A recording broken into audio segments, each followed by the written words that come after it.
Hey guys, just me checking in. Happy Wednesday, the 10th of April. A lot to talk about today.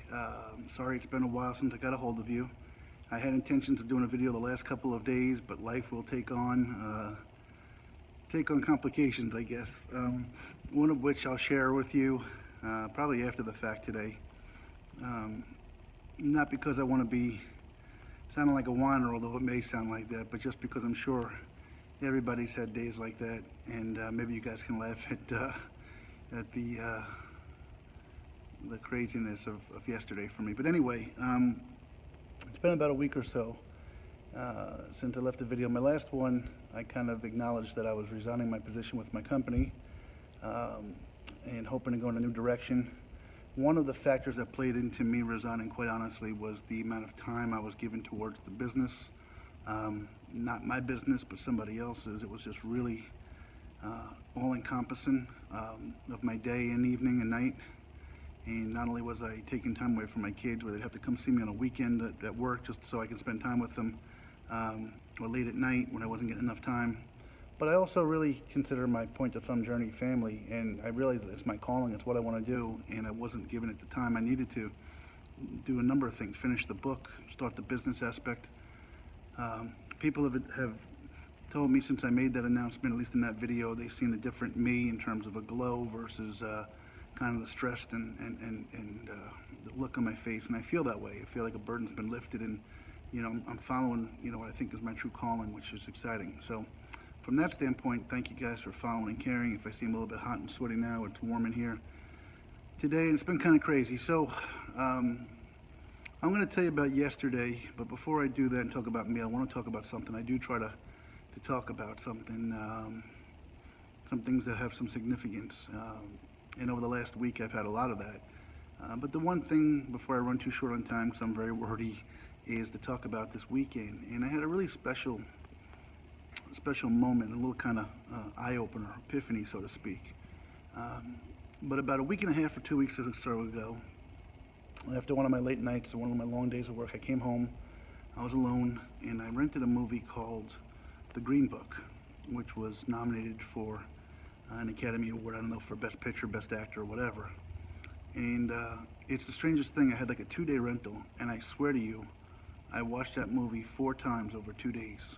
And at the time, I didn't know what the pull was for me, other than that it was a great movie.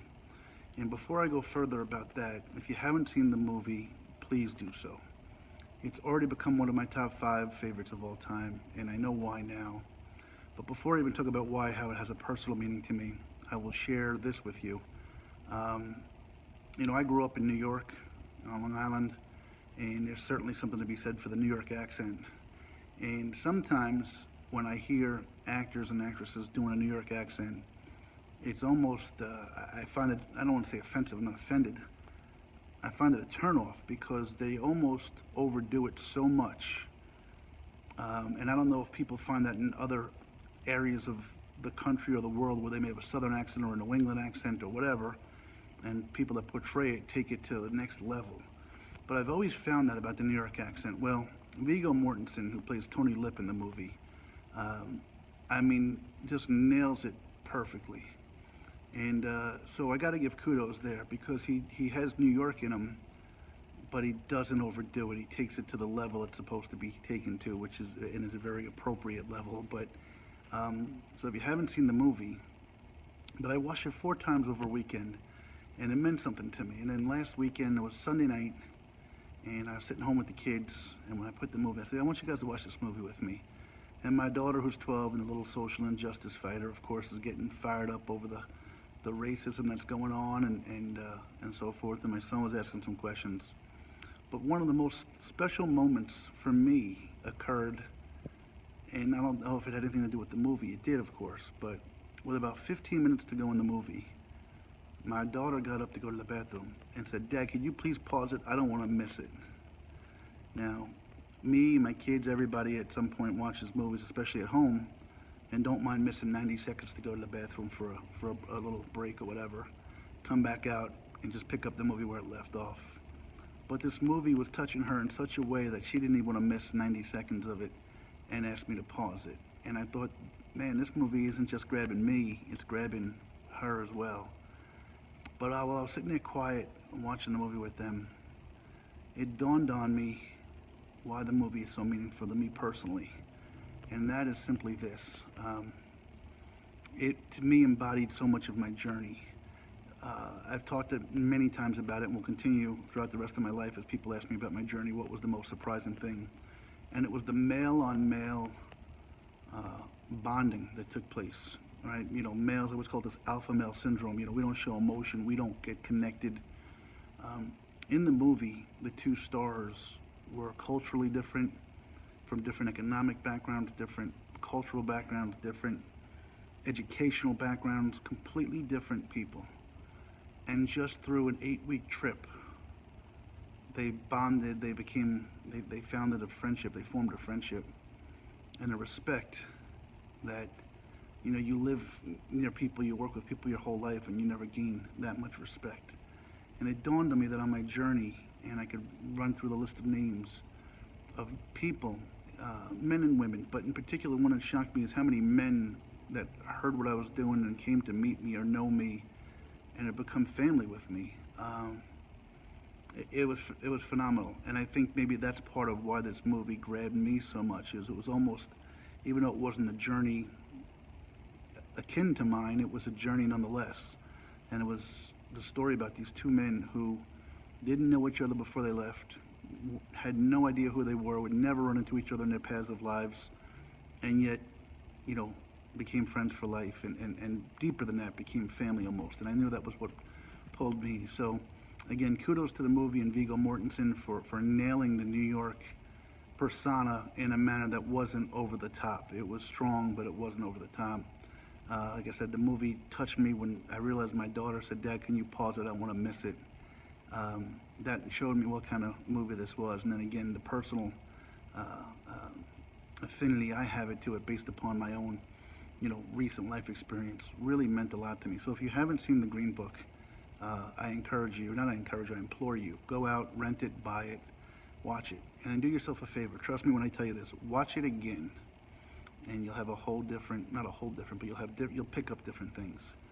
Unbelievable movie, and it meant a lot to me this weekend.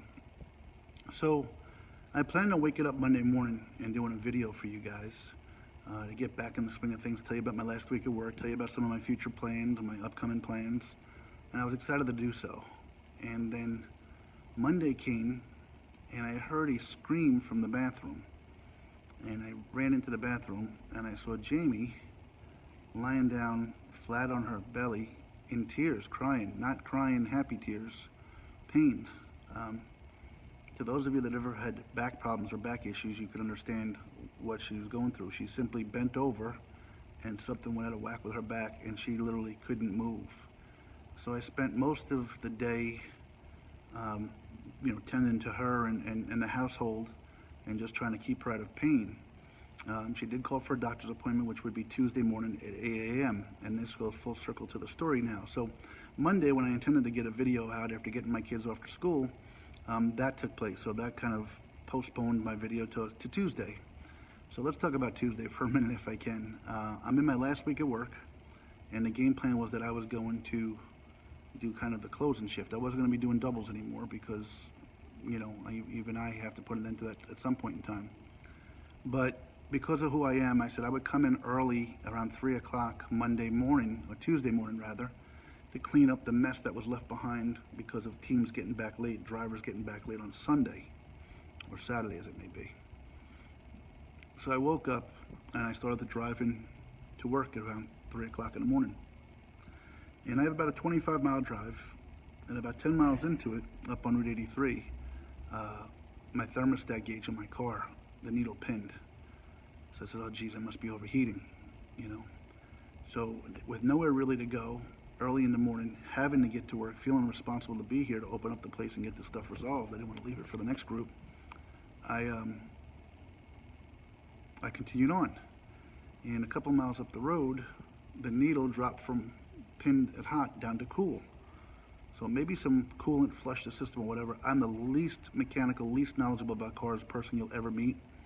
So I continued my drive.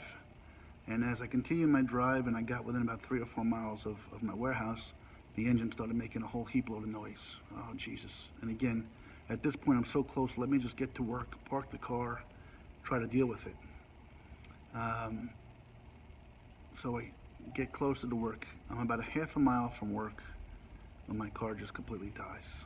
So I try to coast over to the side, and I get that done, and I come into the warehouse, I get some work done, I take back some water and some coolant. Well, I didn't have any antifreeze, I knew I had to buy some. And I noticed that a hose broke on my vehicle. So now, it's Monday morning, and it's 6 o'clock in the morning, and I know my car is incapacitated for the moment. So I now turn around and I call Jamie to come get me. I've got my bosses coming who may give me a thing there. What's up, Camilla? Give me 1 minute, please, sir. Actually, Camilla, the check is on my desk. If you need my check, it's on my desk right there. All right, give me 2 minutes and I'll get with you, okay, bud? Yes, sir. Yes, sir. Okay, well, hang on a moment. Give me 2 minutes and I'll be right with you. I'm sorry, guys. Just trying to handle a work issue. So I called Jamie because I got to get her to the doctor. I said, you got to come pick me up. I'll take you to the doctor, and then I'll have you drop me back off at work, and I'll try to get the car resolved. So I take Jamie to the doctor, and 8 o'clock in the morning she goes, and we're leaving, and she says, hey, before we go back, can you stop at McDonald's? So we go to McDonald's. We're in the drive-through window. I kid you not, this really happened. And after I order, I go to make the little slight turn, and it sounds like I'm dragging an anvil under the car, and heard a noise I'd never heard before, metal on metal. Are you serious? This can't be. So I pull off over to the side parking lot, and I look on the car, I don't see anything. And apparently what happened is her wheel joint snapped in her tire. And so we had to call for a tow. We had to wait till 10 o'clock for the tow truck to come. By the time he got us, took us to an auto repair shop, we dropped her car off. I then got a hold of, we got someone to give us a lift back to my house. My neighbor was kind enough, my car's still up at the warehouse now. I've got 2 cars down the same day within 5 hours of each other, 2 cars incapacitated. I borrowed my neighbor's car to come take care of some things, and had to get my son from some extra school activity, just running around like mad. So I wasn't able to make it back to the warehouse to get my car yesterday. Her car wasn't able to be fixed yesterday. So that took care of Tuesday. But again, I'm probably doing a disservice when I tell you that we had 2 cars completely break down within, 4 hours of each other. Hers was 9 o'clock in the morning, mine was 5 o'clock in the morning. So what are the chances? So her car is fixed today. My car is still out in the lot. So today we got the part. My boss, my manager is in town, training my replacement, handy with cars. Said, go get this part. We get this part. He puts it on for me. We start the car, and we put the hose on because the hose had just busted right by the radiator. But I guess I ran it so hot getting to the warehouse that I think I destroyed the engine. So we tried to run the car, and smoke coming out all over the place. The engine shaking like it's in the middle of a level 8 earthquake. I don't know what to do right now. So they're telling me that I'm probably shot my car and I can't get it home. So at this point on Wednesday, I'm waiting for Jamie to come meet me, follow me, hopefully just to get my car back home, and I may need a new engine at this point in time. So I don't tell you guys that to sit here and say, woe is me. It is kind of sad and pathetic, but maybe as each of you can sit back and hear it and laugh and go, shit, I had a day like that. I remember that day 2 years ago, I had something similar happen. Just everything that could go wrong seemed to go wrong. So anyway, let me wrap up and go take care of my fellow over here. Thanks for listening. The Green Book, watch it. I'll keep you updated on future plans with PTT, myself and the journey, as well as what I'm going to do with this car out here.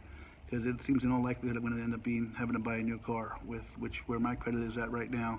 It's not going to be an easy thing, but we'll figure it out. Thanks for following, guys. Love yous, and I'll talk to you soon.